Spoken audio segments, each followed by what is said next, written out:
on va ajouter encore un autre filtre, le tonifiant. Alors, tonifiant, on va agir quand même sur pas mal de choses. Ici, j'ai des presets. Par exemple, on va interagir sur le contraste ici, sur la clarté. On va interagir sur d'autres presets ici, vous voyez. Contraste noir, un petit peu plus foncé, les highlights un petit peu plus clairs.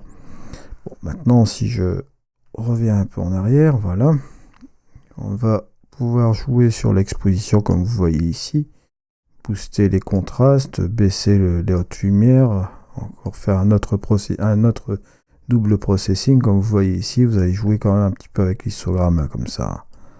Voilà. Et vous avez un autre curseur de compression aussi ici.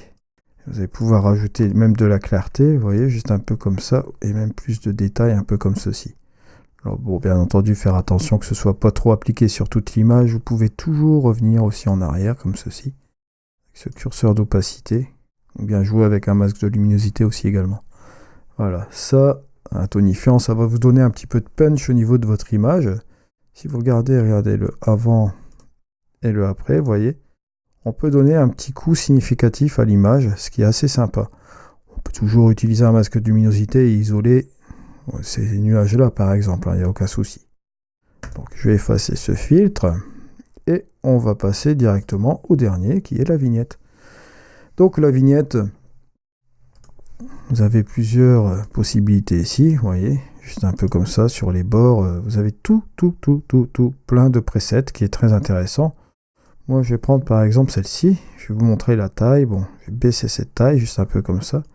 On va rajouter même de la luminosité sur la vignette si on souhaite. Bon, plume, ça c'est plutôt le... C'est pas... c'est une mauvaise traduction, c'est une transition en fait, hein, comme ceci. C'est une progressivité, voilà. Voilà, là la progressivité se fait bien, comme vous voyez. Bon, la rondeur ici, on le voit aussi. Ça va jouer par rapport à la progressivité aussi également. Juste un petit peu comme ça.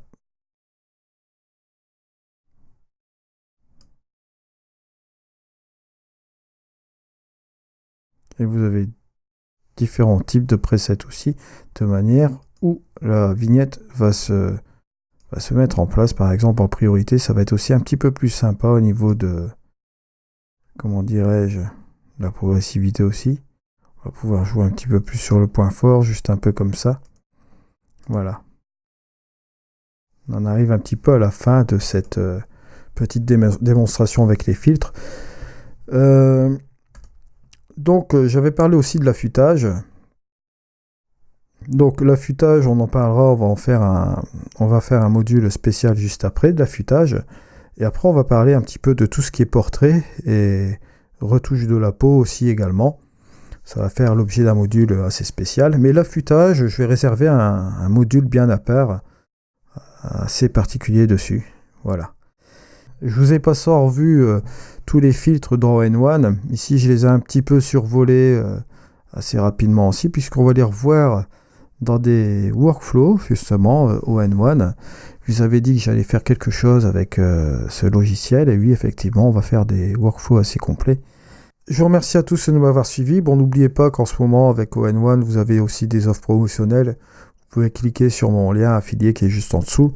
Vous pouvez même télécharger une version d'essai pour vous faire une idée aussi également.